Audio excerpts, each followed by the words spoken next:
ามอาการของน้องเรื่อยๆเดี๋ยวต้องรอคำตอบจากคุณหมอตอนนี้คุณหมอกำลังตรวจอยู่ค่ะตาแป๋ว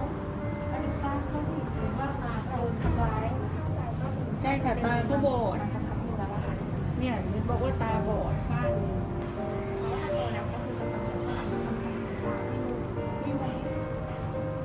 ดูเหมือนแพนด้าเลยอ่ะลูกเหมือนแพนด้าเลยทำไม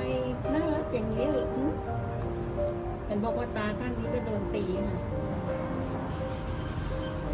ดูไวๆนะเดี๋ยวไอ้พี่ๆเขาเข้ามาเยี่ยมนะนั่งร้องไห้อยู่ที่บินรถโรงเรียนมาส่งค่ะตาก็น่ารักดูดิดูตาก็เด็กตอบโต้